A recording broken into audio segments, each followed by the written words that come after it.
Shalom, shalom. Mungu ni mwaminifu, ametupa nafasi nyingine tena katika kipindi chetu hiki cha Kaa Uweponi.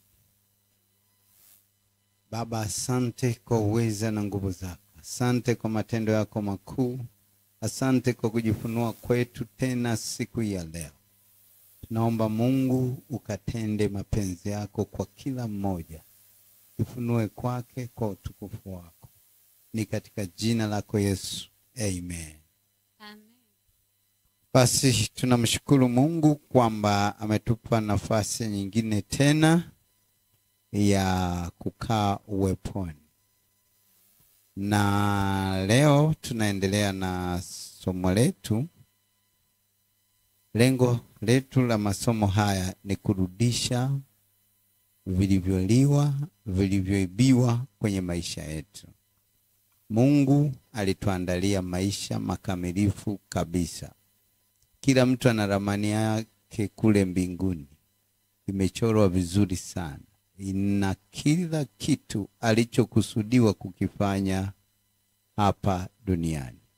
Lakini mambo mengi yaliyotupata hapa duniani yanasababisha tunaishi katika hali ya mapungufu. Na Mungu hakutuacha hivyo hivyo tukae katika mapungufu. Ametoa njia. Alisema kwa Yoeli mlango wa 2 mstari wa 25, nitarudisha vilivyoliwa na tunutu, madumadu, nzige, parare. Hao ni wadudu ambao huwa wanaharibu mazao, wanaleta uharibifu kwenye miti kwa viwango tofauti tofauti.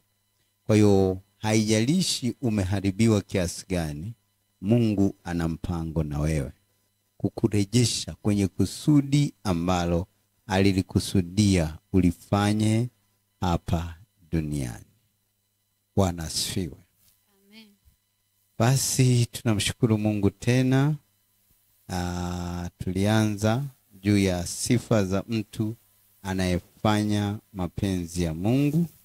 Tukaangalia na tukamwangalia Daudi jinsi alivyofanya mapenzi ya Mungu. Na tuliona alimwamini Mungu kwa yote, alipenda maagizo ya Mungu, alikuwa mtu wa toba, hakuwa na aibu. Ndiye aliyesema nimekukimbilia Bwana wangu, nisiaibike milele. Basi na tukaona kitu kingine ni kwamba hakuwa na roho ya kisasi. Nikaigawanya sehemu mbili ili somo.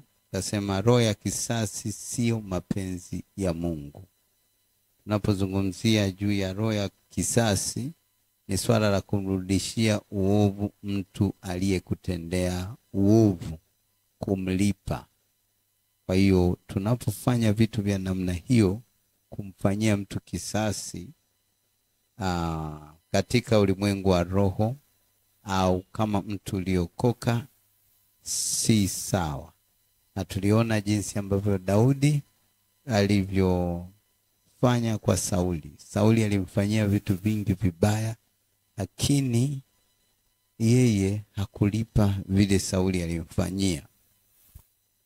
Na leo tutaangalia Mungu anavyolipa kisasi. Sio sisi tunaolipa visasi, lakini Mungu analipa kisasi.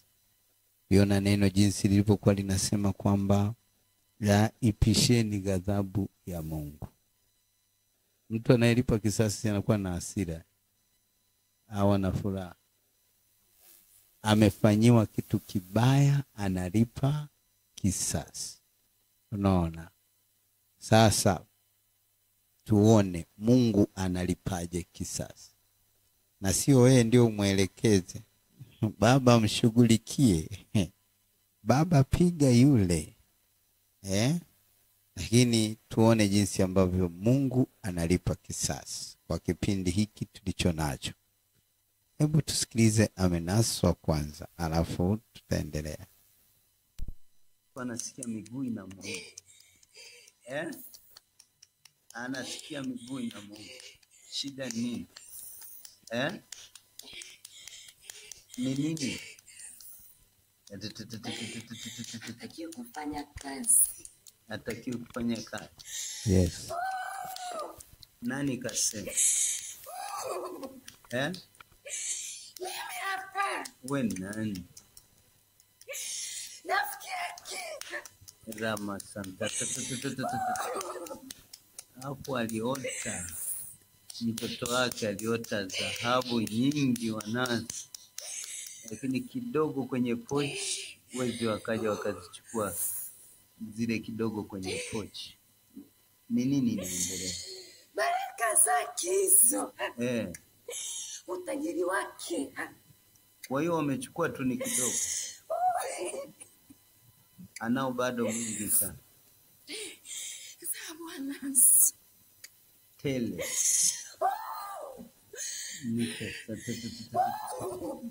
Na hivyo vitu vinatolewa kwa nini kwenye hilo duka?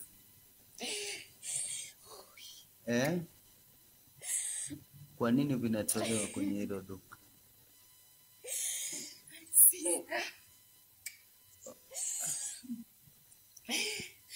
anatakiwa ahame pale. Wapi? Anatakiwa atoke. Wapi? Nyumbani kwake. Aende wapi sasa? Atafute pa kukaa bwana. Kwa nini atoke sasa pale? Anaharibu vitu vyetu. Nikana sapa sasa nanda. Wewe nani unayepanga mpango? Jirani yake. Mekesete. Mesekete ni zamani. Nasema itakuwa kwa damu ya Yesu Kristo Nazareti. Hapo mtoto kana kile. Ni zamani. Rika moko sasa. Anajifanya anaomba nini? Tajiri na heshima vianze kuonekana kwenye maisha yao. Hivyo walivyochukua wenye pochi ni vitu.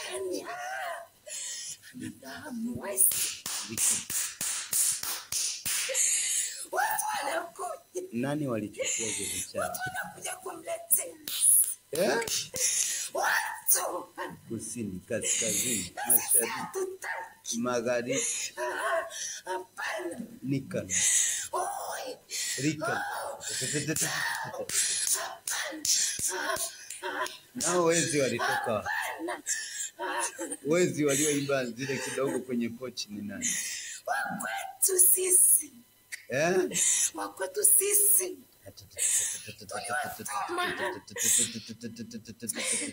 Lakini mtoto wake ana kelele. Jina Yesu. Kwa nini? Yote mamake. Hatutaki. Nafunua hazina iliyofichwa siri. Na hivyo walivyoiba rudisha. Nguvu za Mungu. Acha. Nakwambia akiacho kitu hapa. Rika ndada. Tumeweka ukuta. Hilo geti la chuma. Ninyi mmezuia. Ndio. Rabasa. Yaani sasa hivi kuna watu wanamwaza. Mwana mwazi. Linafunguka hilo geti la chuma kwa jina la Yesu. Yes. Na chochote kilichoibiwa kinarudishwa. Nguvu za Mungu zipite sasa. Wanaachia. Unasema anapokuja anatoa sadaka. Kwa anatoa sadaka isi. Mlitaka asitoe. Asitoe. Asitoe. Kwani akitoa sadaka nini kinatokea? Inafungua milango yetu. Kwani tukimwombea na asitoe chochote nini kinatokea? Anafanikiwa lakini kama akitoa sadaka ukimchanganya na maombi yana anatuweza kueleza. Nguvu za Mungu zipite kwa damu ya Yesu Kristo. Unasema akifanikiwa Anakusaidia. Yes. Afunguliwe. Huyu ni milionea eti. Hizo dhahabu. Huo mlango mliouweka na utoa. Unajua akifanikiwa. Ndio maana ameletwa. Haya. Nafungua ile gate. Nafungua ile gate. Nafungua ile gate. Tupate kanisa. Nguvu za Mungu zipite. Uficho huku. Iko tuasidi. Ni ficho huku. Mikana. Ene. Anakaza kumbopa te kanisa. Niko huko. Nika moto pite. Kwa damu ya mwana kondoo. Akipata pesa zake. Niko huko. Nafungua hilo geti. Geti la dhahabu. Linafunguka. Linafunguka. Hallelujah. Amen. Amenaswa hiyo. Inatokana aliota ndoto. Kwanza miguu kila anapokanyaga kazini miguu ilikuwa inamuuma.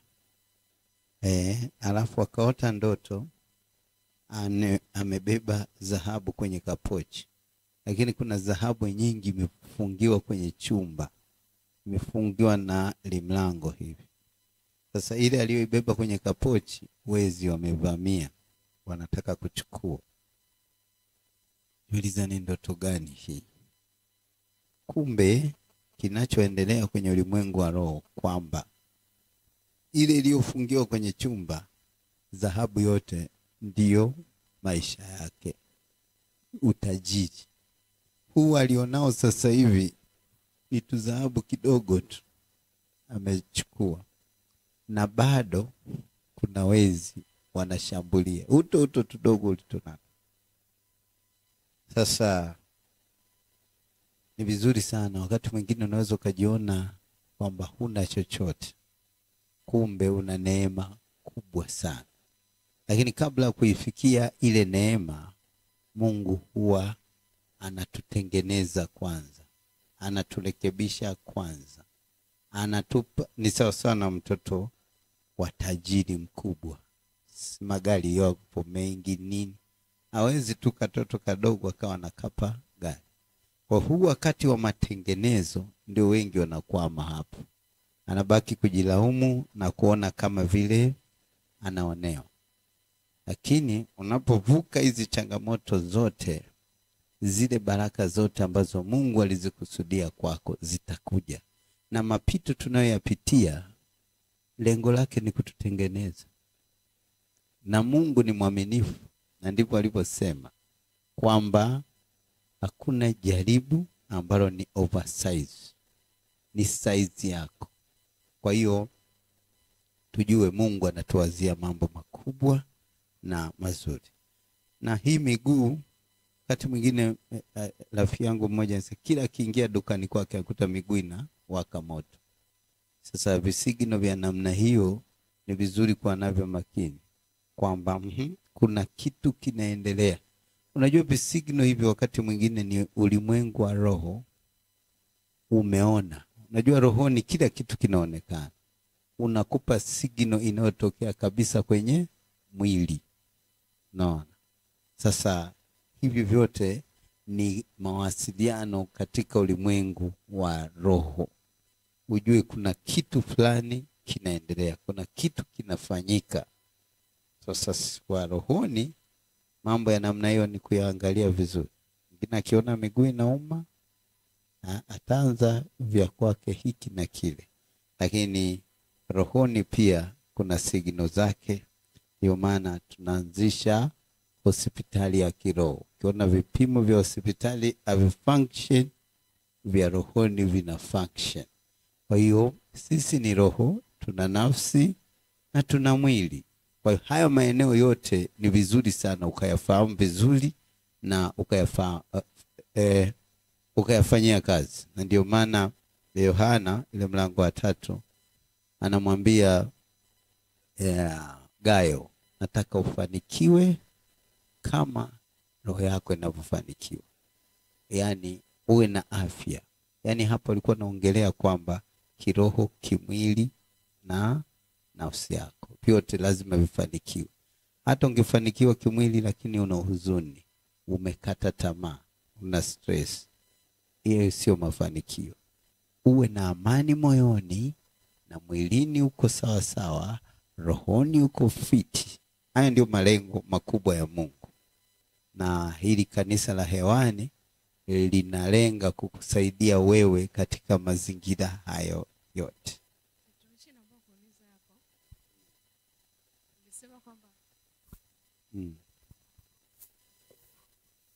Sema kwamba kila jaribu lina mlango wa kupitia. Kabisa. Hasa kama jaribu lina mlango wa kupitia, ni kwa nini unakuta mtu labda anapitia majaribu labda kuanzia yuko mdogo mpaka amekuwa mzee? Hilo jaribu aliishi kwake. Shida inakuwa ni nini? Huo mlango sasa, na wakati unaambiwa kila jaribu lina mlango wa kupitia. Hasa kupitia kwake mpaka amefika mzee, hilo jaribu linapita wapi tena? Sasa jaribu likija, kuna kushindwa na kufaulu. Mitihani. Unaona? Na unaweza ukawa ufaulu mitihani, utarudishwa darasa. Na ukifaulu vizuri mitihani, ina maana utakuwa unakuwa kutoka kiwango hiki kwenda kiwango kingine. Kwa mfano, labda nimeshakuwa mzee na nina familia. Baraka zangu labda Mungu aliweka baraka zangu ni nyingi. Labda nitakuwa tajiri au nitakuwa ni. Je, zile baraka ni watoto wanakuja kurithi, maana yake mimi sizitumia au inakuwaje? Ndio mmoja alisema utajiri mwingi uko makaburini. Wengi wamekufa hawajavifanya vitu. Wamekufa bado viko kichwani. Na wanakuambia siku ukifika mbinguni ukaangalia vile ulivyotakiwa kuvifanya duniani, unaweza sasa, jamani, nipe fursa nyingine nirudi. Maana mambo mengi wengi hawajakamilisha, hawajafanya vile Mungu alikusudia. Ndio maana hata mbinguni atasema ondokeni, hamkufanya mapenzi yangu. Mlikaa duniani kwa raha zenu wenyewe, au mlikuwa nje ya mapenzi ya Mungu. Unaona? Lakini ndio maana tunafundishana lile somo kwamba tafuta mapenzi ya Mungu kuliko chochote. Kila changamoto inapotokea, muulize Mungu, hili limetokea, mimi nifanye nini? Unanipa maelekezo gani? Hicho ndicho utakaporudi mbinguni utajikuta umefanya lile Mungu alilokutuma kulifanya hapa duniani. Okay. Mapenzi kutimia na kusudi si vitu vili tofauti? Ni kitu kile kile. Kusudi na mapenzi ya Mungu. Kusudi la Mungu na mapenzi ya Mungu ndio kile kile. Yaani Mungu anakuwa ana wazo. Sasa wewe ni mtekelezaji. Unapofanya mapenzi ya Mungu, unalitekeleza kusudi la Mungu. Kila alichokuwa amekikusudia Mungu, wewe ndio unakifanyia kazi. Leta nyingine. Kibali chake. Unakitaka kwa nguvu. Unakitaka. Ndio. Unafanyaje ili ukitaka? Namchezea tu kwa nganga. Sisi tukunyang'anya.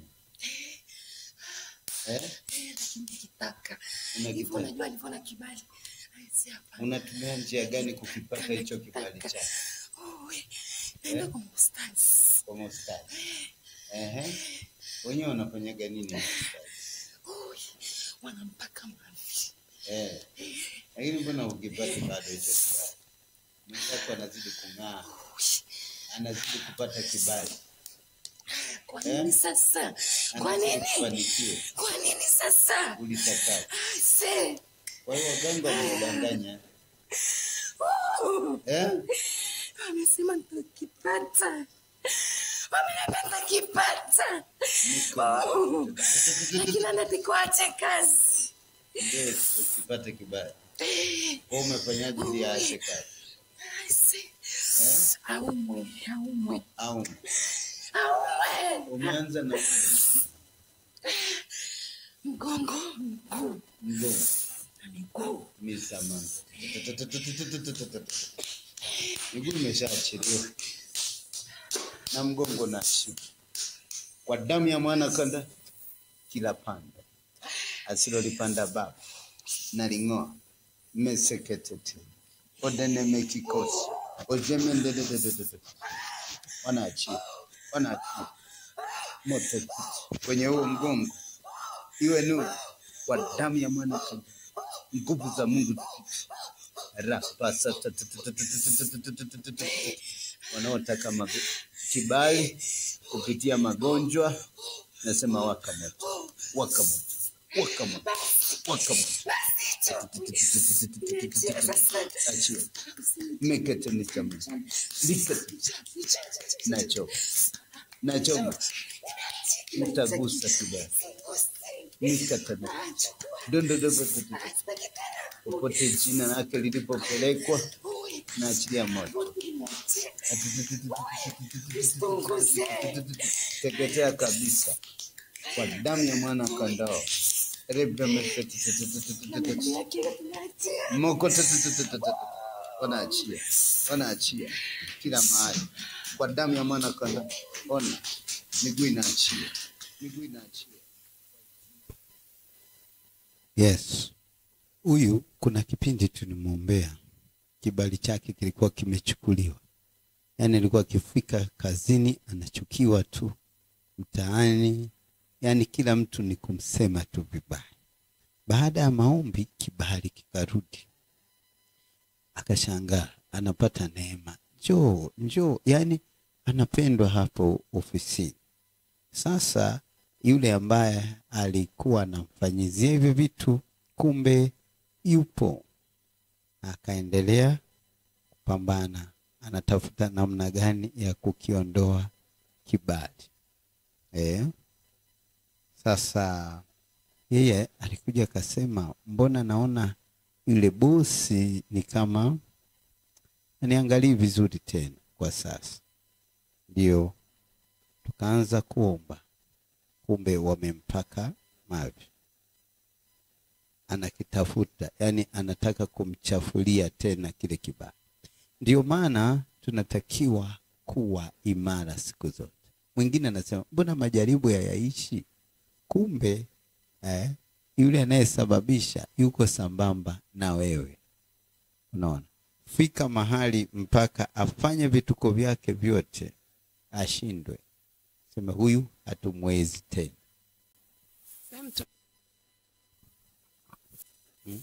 Adui niko naye karibu na ninaomba kibali. Mara kwanza tumeomba na yeye bado yuko anahangaika. Kwa nini hizo nguvu za Mungu za kwangu mimi zisifanye kazi kiasi kwamba mpaka hata hivyo vitu vyake vikija visinipate kitu chochote, yani viishie huko, visiniguse wala visinifanyie kitu chochote, kwa sababu sinamuomba Mungu na bado nakuja kwenye maombi na naombewa. Kitu ambacho adui anakitumia sio kwamba anachukua tu kibali chako, lazima apate uhalali. Baba, asante kwa utukufu wako ambao uko katikati yetu. Ninakutukuza na kukupa sifa. Jifunue Bwana tena katika siku ya leo kwa utukufu wako Kristo. Amen. Amen. Basi tunamshukuru Mungu kwa ajili ya kipindi hiki cha Kaa Uweponi. Mungu ametupa nafasi nyingine ya kutafakari maneno yake na kujifunza mambo mbalimbali. Tumekuwa tunaendelea na jinsi ambavyo Mungu anaturudishia miaka iliyoliwa na tunutu, madumadu na nzige. Lakini inatakiwa tuwe katika mapenzi ya Mungu. Naweza kaomba tu Mungu akurejeshe, arudishe hiki, lakini kumbe uko nje ya mapenzi ya Mungu. Na tukaona ili kuyafanya mapenzi ya Mungu kuna sifa zake. Tukamwangalia Daudi jinsi alivyofanya mapenzi ya Mungu, namna gani alifanya. Ili Mungu arejeshe vitu kwenye maisha yako, inabidi uyafanye mapenzi yake. na tukaangalia mapenzi ya Mungu ni vitu anavyovitaka Mungu, makusudi ambayo Mungu amekuwekea duniani. Kuna mambo ya Mungu na mapenzi ya Mungu, ni vitu viwili tofauti. Mambo ya Mungu ni mengi, lakini mapenzi ya Mungu yapo maalum kwa ajili yako, kwamba umewekwa kwa kusudi gani hapa duniani. Sio kufanya chochote kile kwa sababu ni cha Mungu. Kwa hiyo ni vizuri sana tusifanye mambo kwa mazoea. Fanya kwa sababu ndicho Mungu anakipenda saa hiyo ukifanya, sio kwa sababu wengine huwa wanafanya. Basi tukaona tabia mojawapo ambayo ni mapenzi ya Mungu ni kutolipa kisasi. Kutolipa kisasi. Kisasi ni nini? Kisasi, kulipa kisasi. Anasema nitalipa kisasi. Maana yake nini? Kulipiza ubaya kwa ubaya. Mbaya mbaya. Ni kumrudishia mtu uovu kwa yale aliyokutendea. Sasa hiyo tumekatazwa kwamba sio kazi yetu. Sasa tunaporudisha pressure kwa aliyekuletea pressure inakuwaje? Hivi. Kwa hiyo kuna ukweli ambao tukiufahamu utatusaidia sana. Sasa leo nilikuwa naangalia Mungu anavyolipa kisasi, na ndipo utaelewa kwa nini mimi nisilipe kisasi. Agano la Kale walikuwa wanalipa visasi, Mungu anawatumia kwa kulipa kisasi. Unaona? Yoshua kwa nini aliambiwa ua yale watu wote? Nenda huku kafanya hivi. Alilitumia taifa la Israeli kulipa kisasi. Lakini kwa kipindi tulicho nacho cha Agano Jipya tutaona namna ambavyo Mungu analipa kisasi. Maana nyingine ya kulipa kisasi yani ni kutoa adhabu. Au wengine wanasemaga haki itendeke. Kwa hili haki itendeke. Sawa. Sasa tunaposema Mungu analipa kisasi, anampa haki mwenye haki apate haki yake. Alipoangalia hakuna mwenye haki hata walipomkamata yule mama amemfumania, wakasema Musa alituambia apigwe mawe. Lakini alipoangalia usoni akaona kila mmoja hana haki. Sasa analipaje kisasi kwa huyu wakati ye mwenyewe hana haki? Sasa nini kifanyike? Walipa kisasi wenyewe hawana haki. Okay. Warumi 12:19 anasema hivi. Warumi 12:19.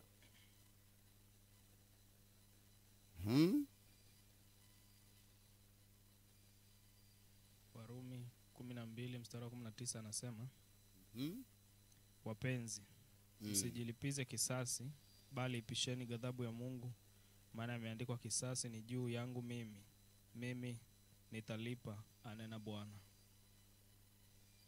Mimi nitalipa. Ukianza kwa nyuma pale anasema msimlipe mtu ovu kwa ovu, angalieni yaliyo mema machoni pa watu wote.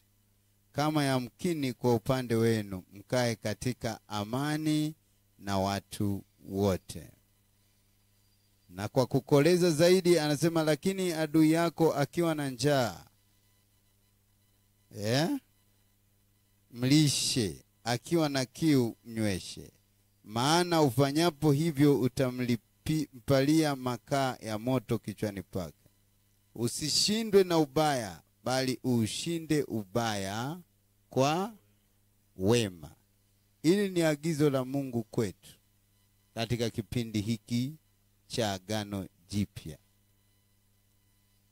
Kwa hiyo Mungu yeye anajua namna yake ya kulipa kisasi.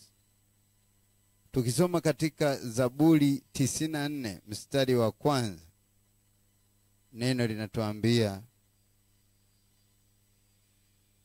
Zaburi 94 mstari wa kwanza nasema, E Bwana, Mungu wa kisasi, Mungu wa kisasi, uangaze.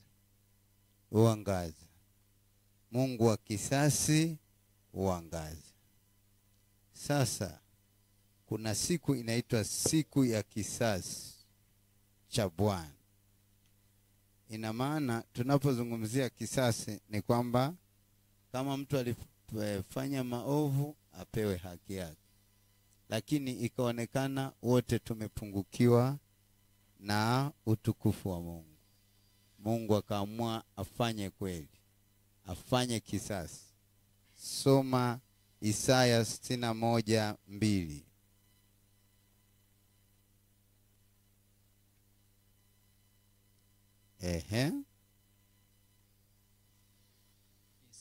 Isaya 61 mstari wa 2 anasema, kutangaza mwaka wa Bwana uliokubaliwa na siku ya kisasi cha Mungu wetu, kuwafariji wote waliao. Unaona?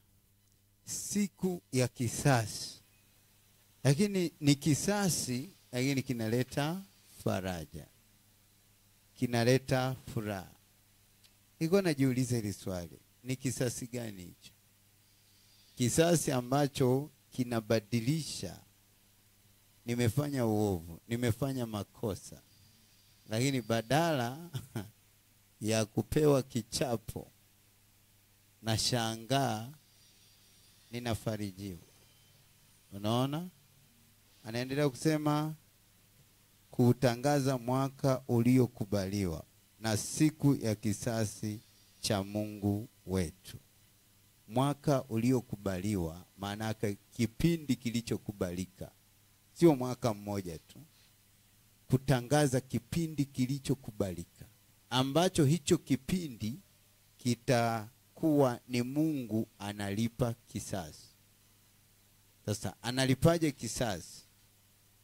Kuwafariji wote waliao, kuwaagiza hao waliao katika Sayuni wapewe taji ya maua badala ya majivu, mafuta ya furaha badala ya maombolezo, vazi la sifa badala ya roho nzito, wapate kuitwa miti ya haki iliyopandwa na Bwana ili atukuzwe.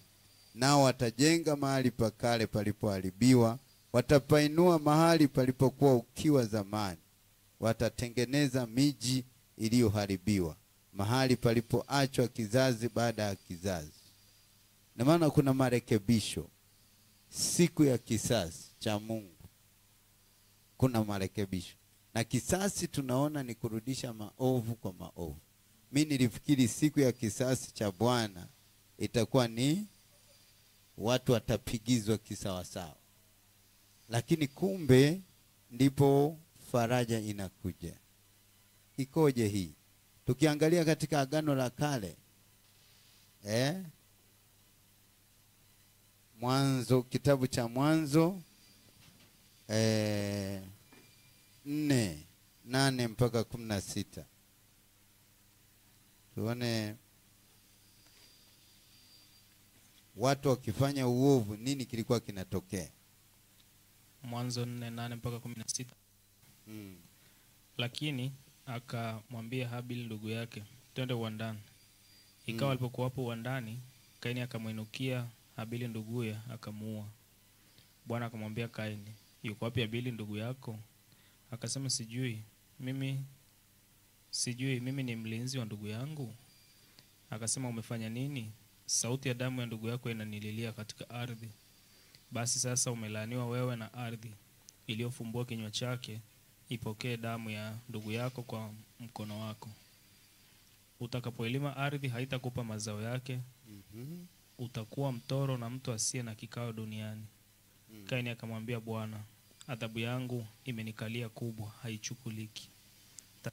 Nifukuza leo katika uso wa ardhi, nitasitirika mbali na uso wako, nami nitakuwa mtoro na mtu asiye na kikao duniani.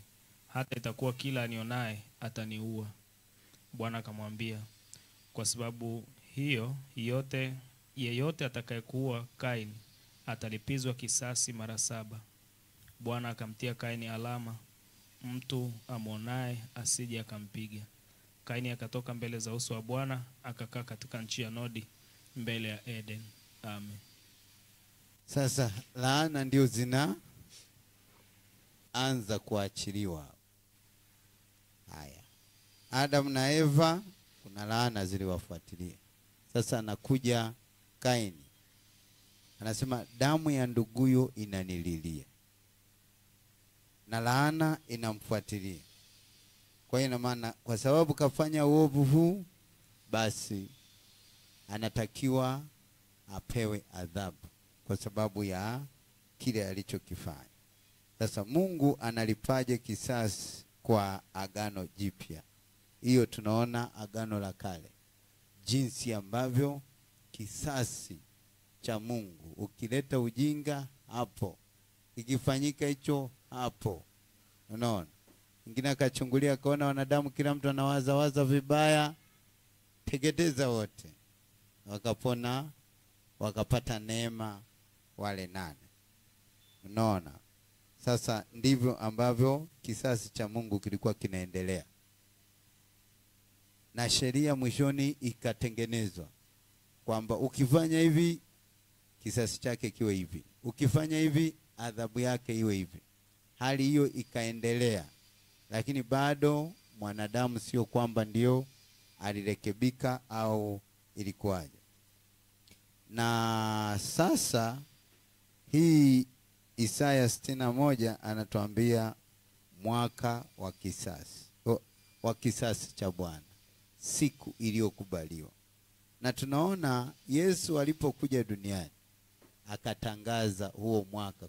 Unajua Isaya yeye alikuwa anatangaza mambo yatakayokuja kutokea, naona, lakini Yesu akaja akatangaza kwamba sasa ndio huo wakati. Tukisoma katika kitabu cha Luka utaona Yesu anatangaza huo wakati. Luka anaposema mlango wa 4, Roho wa Bwana yu juu yangu, amenipaka mafuta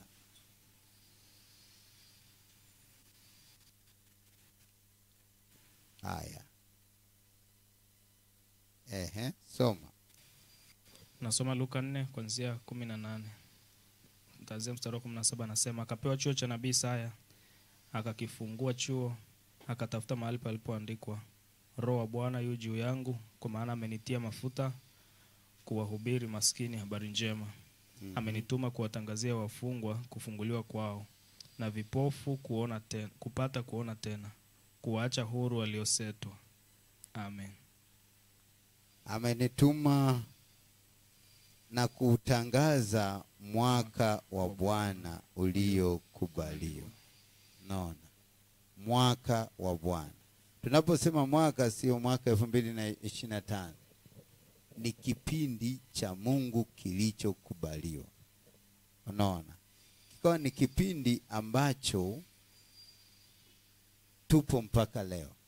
Kinaitwa ni kipindi cha rehema, ni kipindi cha neema, ambacho sasa sio kwamba Mungu anaachilia laana, lakini ile laana yote imechukuliwa,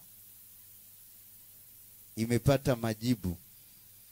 Maana zamani laana ilikuwa inaendelea kizazi mpaka kizazi, na hata dhambi zilikuwa zinafunikwa tu, unafunika, chinja mbuzi, chinja ng'ombe.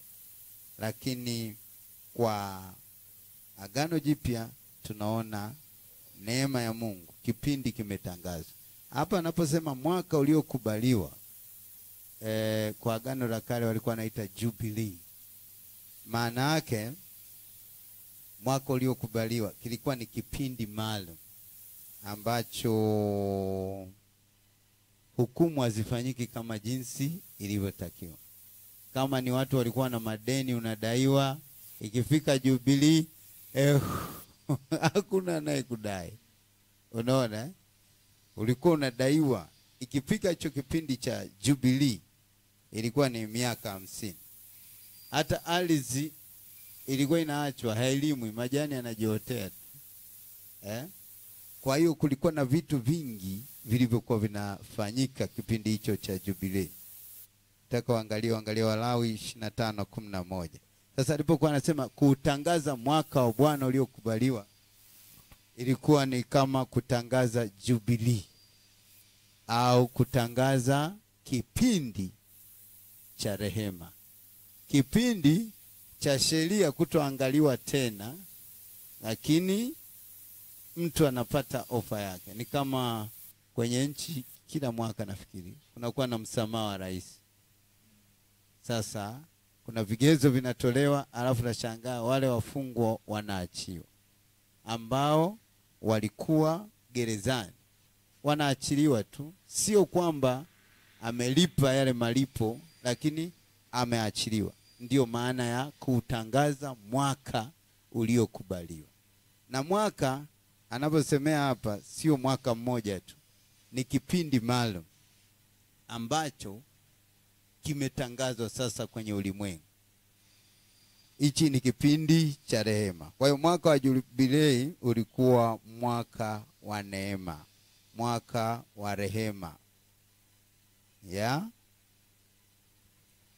Sasa Yesu alikuja na alipotangaza huu mwaka wa neema kwamba watu sasa watafunguliwa, hivi na hivi vitafanyika, maskini watahubiriwa habari njema, kuna mambo yanafanyika kutokana na Jubilei.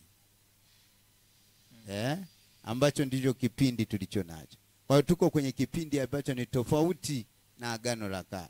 Kwa hiyo kuna vitu ambavyo tunatakiwa kuvifanya vya tofauti.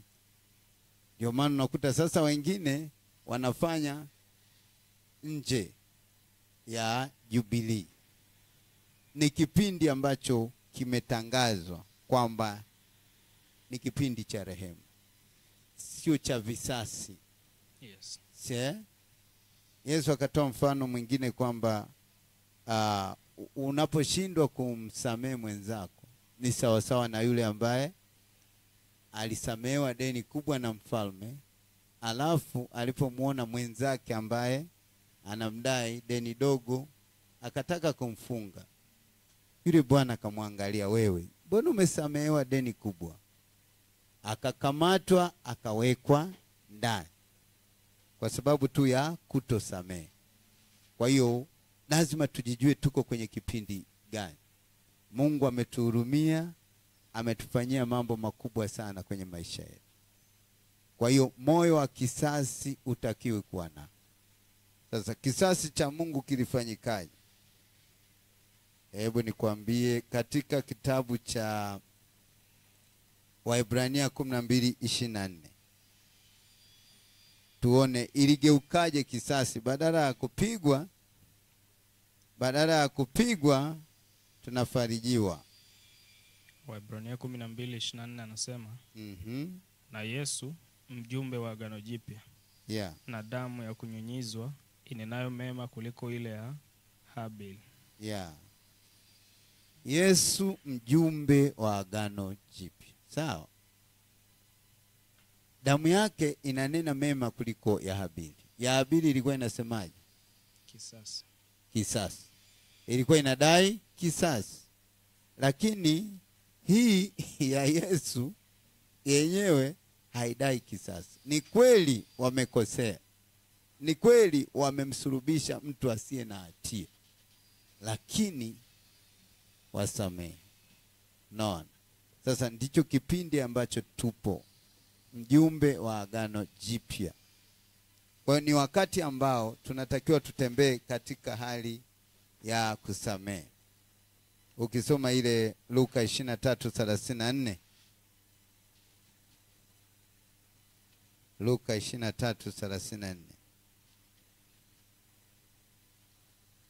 Luka 23:34 anasema, Yesu akasema, Baba, uwasamehe kwa kuwa hawajui watendalo. Naona Luka 23, Baba uwasamehe. Alikuwa anaongea ni ujumbe katika ulimwengu wa roho kwamba Baba, kile kisasi kisiwapate, inipate mimi. Ndio maana akasema Mungu wangu, Mungu wangu, mbona umeniacha? Ni kweli Mungu na dhambi havipatani.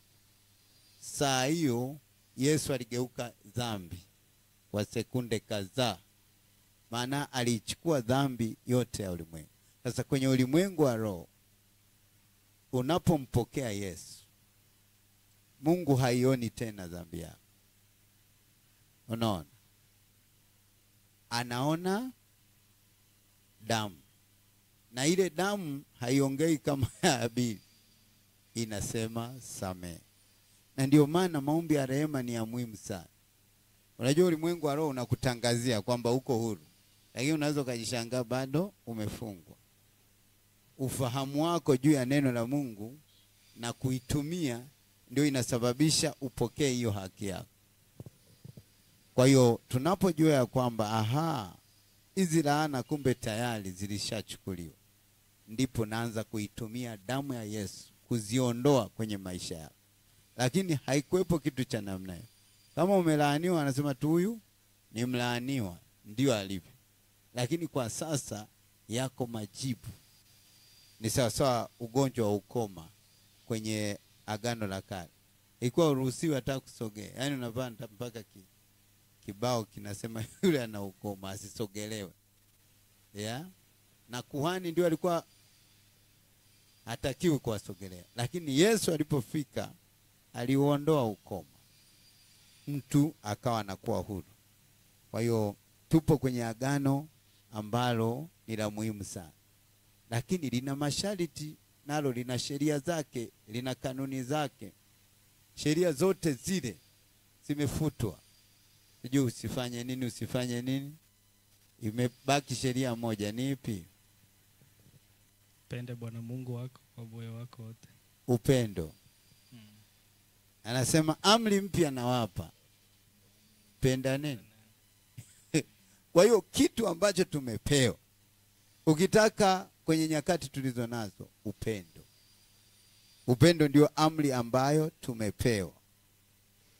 Na upendo hauangalii nimefanyiwa nini, amenitendea nini, lakini unatangaza msamaha kila wakati. Kwa hiyo kama mtu mwingine atakuletea injili nyingine tofauti na hii maana mwingine anakuambia injili za rehema mimi sizitaki. Sasa sijui unaitaka hiyo. Maana ya injili ni habari njema. Hizi ndizo habari njema ambazo tunapewa na Mungu. Jilazimishe hivyo. Hata kama nyinyi kwenye ukoo wenu hivyo vitu havipo, lakini kwenye ukoo wa Yesu ndio tunatakiwa tena. Tumeambiwa tufuate nyayo za Yesu. Yesu amesema nini? Aliposema sheria zilisema hivi, anamwambia lakini mimi nasema hivi. Sasa usiendelee kufuata kile kilichosemwa. Sikiliza kile ambacho Yesu amesema. Kwa hiyo kisasi kiliangukia kwa nani? Kwa Yesu. Yale mapigo yalipaswa sisi ndio tupigwe. Ile adhabu ilipaswa sisi ndio tupate hiyo adhabu. Lakini aliposema kisasi cha Bwana, kisasi cha Bwana kiliangukia kwa Yesu. Maana ilibidi, ndio maana alisema hiki kikombe sikiniepuke tu. Mbona ni kikali sana? Lakini ndio mpango katika ulimwengu wa roho. Roho iradhi lakini mwili ni dhaifu. Roho ikashinda, ikachukua ule msalaba. Kwa hiyo tunapokumbuka habari za Pasaka, ni jambo kubwa sana lilifanyika, ambalo leo linatupa ujasiri wa kumwendea Mungu. Sasa mwingine anaweza kujiuliza swali, mbona lakini laana bado ipo? Labda mwingine ameokoka lakini bado ipo. Kwa nini unapambana? Bado vipo. Hela imeshatolewa. Kazi ni kwako kuchukua. Maana kukombolewa maana yake ni nini? Ni kama kununuliwa. Yaani unachukua pesa unaenda kumkomboa mtu. Nakomboa, chukua hizi pesa na chukua huyu mtu. Kwa hiyo tumekombolewa. Ukisoma katika Wagalatia ile napozungumza jinsi ambavyo Yesu alichukua laana zote. Galatia 3:13. Wagalatia 3:13.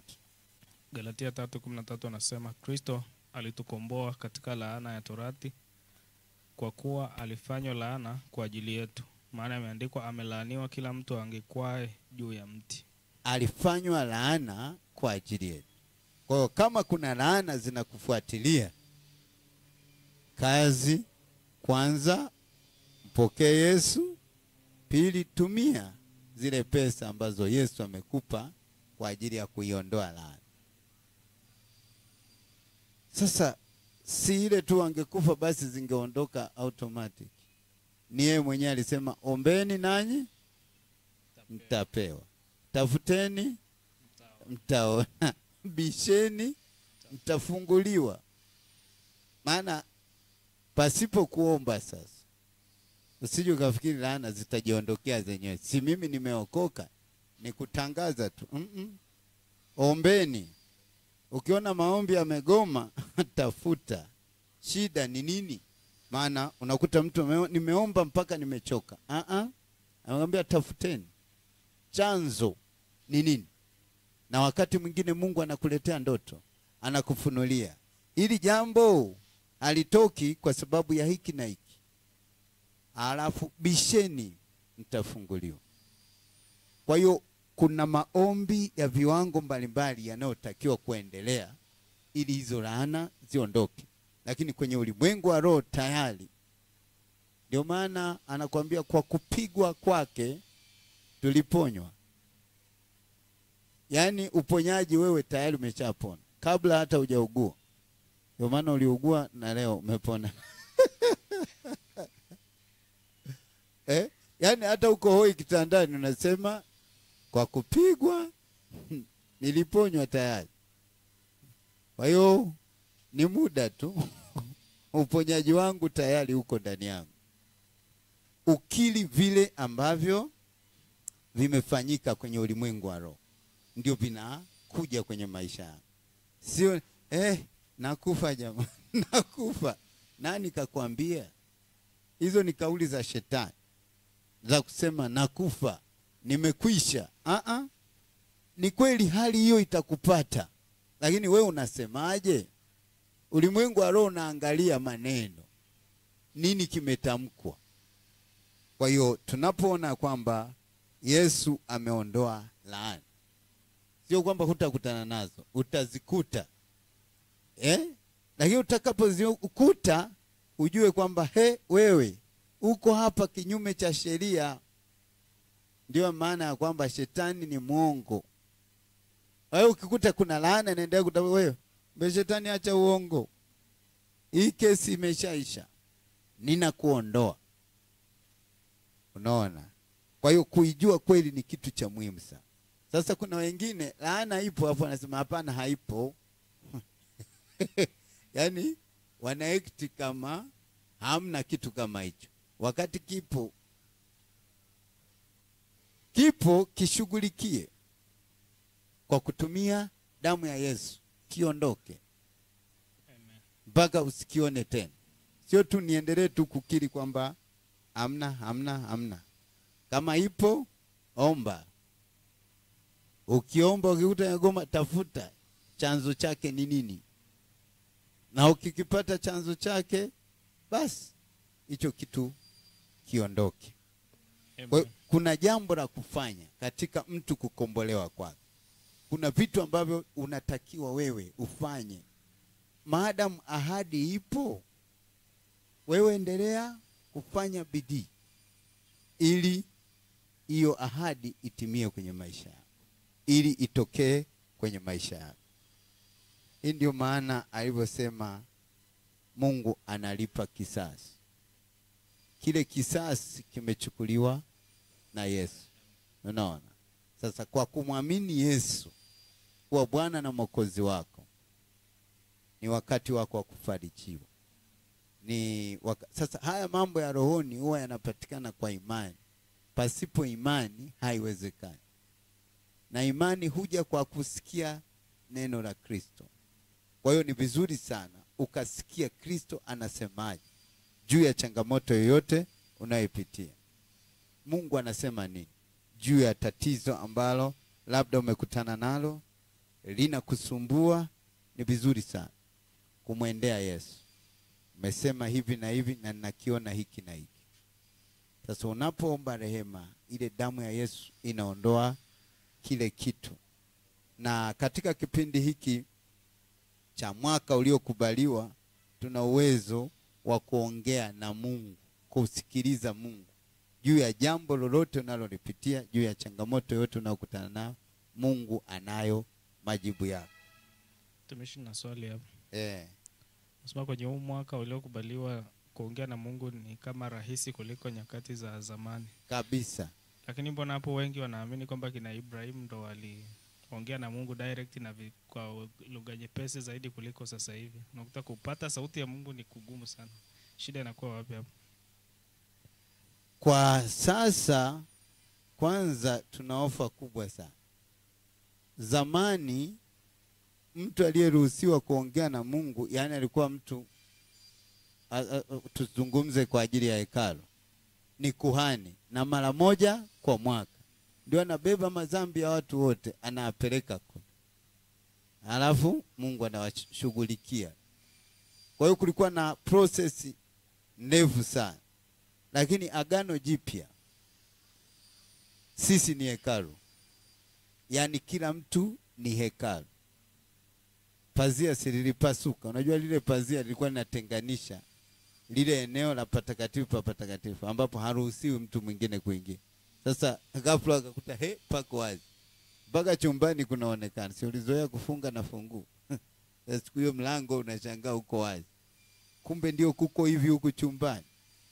Sasa ni kwamba kwenye huu mwaka uliokubaliwa na Bwana, Mungu ameamua kuja moja kwa moja. Maana pazia ilikuwa nini? Dhambi. Ndio zilikuwa zinasababisha Mungu asiongee na sisi moja kwa moja. Lakini sasa dhambi zote kazichukua. Mtumishi, pazia lilipopasuka pale kimwili, Wayahudi walielewa pale kwamba sasa hizi tunaruhusu, au ilichukua mamiaka kuhubiriwa na Unajua hata wanafunzi wenyewe haya yote, unajua wakati Yesu anakufa hakukuwa na Wafilipi, hakukuwa na Warumi, hakukuwa na Wakorinto. Unaona? Paulo ndio alianza kufunuliwa vitu vingi sana. Mpaka wakina Petro wenyewe waliokuwa pamoja na Yesu wanasema, huyu jamaa mbona ana hekima sana, msikilize vizuri. Yani Mungu akaanza, kuna vitu vingi Yesu alivifanya hawakuelewa. Unawakumbuka wale wanafunzi waenda Emau? Alikuwa hodari wa kutenda. Jamani, tulimtarajia yani ni story hawaelewi. Ghafla kumbe wanampa story hiyo ndio yeye mwenyewe. Enyi msio na akili, hamjui hivi na hivi, hivi na hivi.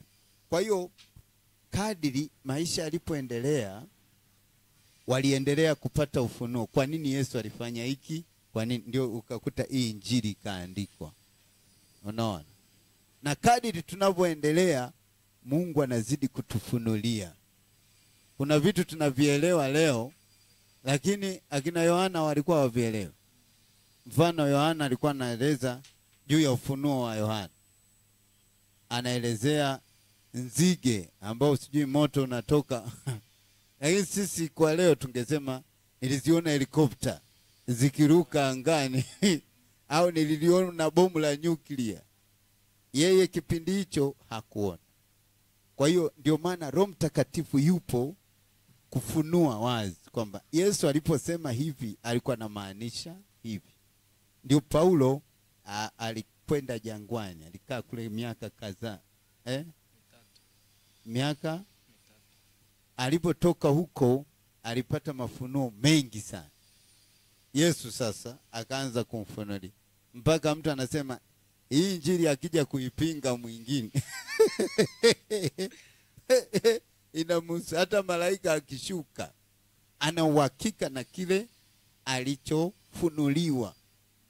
Hata sasa hivi hii Biblia ukiisoma tu kwa akili za kawaida ni ngumu kuielewa, lakini ukisoma kwa uongozi wa Roho Mtakatifu utakuta kifungu kimoja tu cha Biblia kitakufunulia mambo mengi sana kwenye maisha yako binafsi. Unaona? Ndio maana hili neno linaitwa liko hai. Yaani linaishi, linaweza likaongea na wewe, likajifunua kwako. Kwa hiyo tupo kwenye kipindi ambacho Mungu anaongea na sisi direct. Tofauti na unaona, hata zamani ndoto na nini hazikuwa nyingi sana. Lakini unasikia Yoeli anasema itakuwa nyakati za mwisho. Haya mambo yatawekwa wazi. Wataota ndoto, wataona maono, mafunuo, kadhalika. Naona. Unajua kuna kipindi cha miaka 400 kilipita hakukuwa kabisa na connection na huko mbinguni. Kati ya kitabu cha Malaki mpaka hapo kwenye Mathayo ilipita miaka 400. Haijulikani. Mungu hakuongea na huku duniani mpaka sasa Yesu alipotokeza. Akaanza Yohana anatengeneza njia, na Yesu ndio sasa mbingu ikaanza kuwasiliana na hapa duniani. Kwa hiyo tupo kwenye wakati mzuri sana. Hata wenyewe wakituangalia yaani siku hizi wanaangalia mambo kirahisi tu. Manabii wa kale walitafuta ili wapate siku kama hiyo. Unajua Ibrahim mwenyewe alipolikoroga kwa Ishmaeli ilipita kama miaka kadhaa hivi hakuongea kabisa na Mungu. Wewe mwaka mmoja usikii sauti ya Mungu mwaka mzima. Kwanza wengine kipita tu siku moja tu hujasikia Mungu akiongea na wewe, leo kukoje? Sasa shida ni kwamba kutomtambua. Shida tulionayo sasa hivi kutotambua kwamba ni Mungu anaongea na mimi. Wewe unaona ni kama mawazo yako, unaona ni kama fikra zako, unakuta kuna faraja inakuja, kuna maneno yanakuja. Ndio maana anasema kuwafariji waliao. Yupo. Unapojiona hali fulani ya upweke, hali fulani ya kukata tamaa, wewe tega sikio kwenye ulimwengu wa roho. Nilikuwa Jumapili nasubiri kitu fulani. Sasa ikawa inaniumiza moyo. Mbona kama kinachelewa? Nikasikia tu sauti ijapo kawia ingoje. Yaani saa hiyo ma-stress yakaondoka. Nikasikia amani. Kweli ilipofika saa 1 jioni nikashangaa. Kile nilichokuwa nakisubiri kimekuja kirahisi mno mpaka mimi mwenyewe nashangaa. Na huyo mtu ananiambia yani ni kama nilikuwa nakurupushwa kule nyumbani. Naambia leo lazima, hakuna kulala mpaka umefika hapa. Kwa hiyo Mungu yupo na anasema anajishughulisha sana na mambo yetu. Ndio maana tukaambiwa tutafute kwanza ufalme wa Mungu. Haya mengine tutazidishiwa. Kwa hiyo ni kipindi cha rehema, ni kipindi ambacho Mungu anaongea na sisi kwa upendo wa ajabu. Tofauti na agano la kale. Lakini kitakuja kwa wale ambao hawajamwamini Yesu. Kwa wale ambao hawatembei katika njia zake. Kitakuja sasa. Sasa hicho ndio kwenye kitabu cha Ufunuo inaitwa Ziki Kuu. Na ndio utakutana na vita sasa. Na wanapigwa wanaendelea kumtukana Mungu. Maana neema imekuja lakini wameikataa. Sasa wale wamejiunganisha kabisa na shetani. Lakini kipindi hiki ni kipindi cha uhuru. Ukiamua ufuate cha shetani, sawa. Ukiamua ufuate cha Mungu, ruksa. Ndio maana anasema mwenye kudhulumu azidi kudhulumu. Na mtakatifu ajitakase sana. Yaani kama wewe umejigundua, umejikuta ni mtakatifu. Aisee. Kama kuna kitu kinatakiwa ongeza kujitakasa zaidi. Yaani jikague hivi wapi bado? Hivi kitu gani bado? Ni wapi bado nimepungua? Sasa unakuta wengine sasa kama na fulani yuko hivi na fulani fadhali ya mimi. Yaani anaitetea dhambi yake. Kila mtu atasimama mbele za Mungu, atatoa ripoti yake mwenyewe. Kwa hiyo tupo katika kipindi kizuri sana cha mwaka uliokubaliwa, ambao badala ya tupate mapigo tunapata neema, tunapata rehema. Unaweza ukakosea ukarudi kwa Mungu, ukajikuta kuna changamoto hii ukarudi kwa Mungu. Ni kipindi kizuri sana, lakini hiki ni kipindi tu, mwisho wake utafika. Na baada ya mwisho ndio kinakuja kipindi cha ziki kuu. Kwa hiyo kama ni kisasi, Yesu alikichukua. Alilipwa uovu badala ya wema. Na kuna wafungwa walifunguliwa hapa. Tunamuona Baraba, jambazi, likafunguliwa. Alafu Yesu ndio akachukua yale makosa. Lilikuwa ni tangazo katika ulimwengu wa roho. Watu wa rohoni tunatakiwa tujue kwamba tupo katika kipindi cha muhimu sana. Alafu tumesamehewa bure, na sisi lazima tuwe na moyo wa msamaha na moyo wa upendo. Haya ndio maisha ambayo tunatakiwa tuishi katika kipindi hiki. Lakini kinakuja kipindi, soma Petro wa pili mlango wa 2 mstari wa 9. Inakuja kipindi ambacho itakuwa ni hatari. Petro wa pili mlango wa 2 mstari wa 9. Petro pili mlango wa 2 mstari wa 9 anasema, basi Bwana ajua kuwaokoa watauwa na majaribu, na kuwaweka wasio haki katika hali ya adhabu hata siku ya hukumu. Amen. Unaona, Mungu anajua jinsi ya kutuokoa. Anaposema watauwa, anamaanisha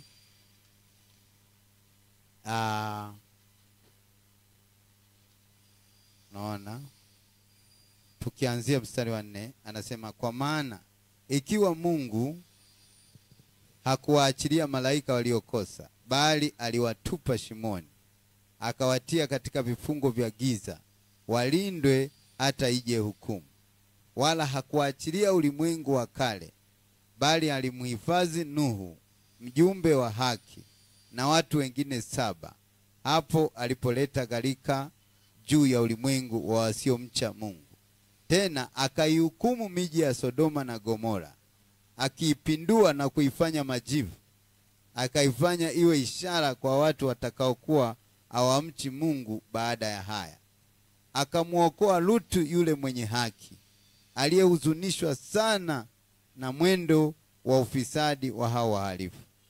Maana mtu huyu mwenye haki alikaa kati yao kwa kuona na kusikia. Alijitesa roho yake yenye haki siku baada ya siku kwa matendo yao yasiyo na sheria.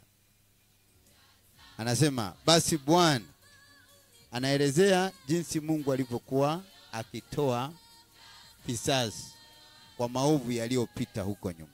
Alikuwa mwenye haki, anamuhifadhi.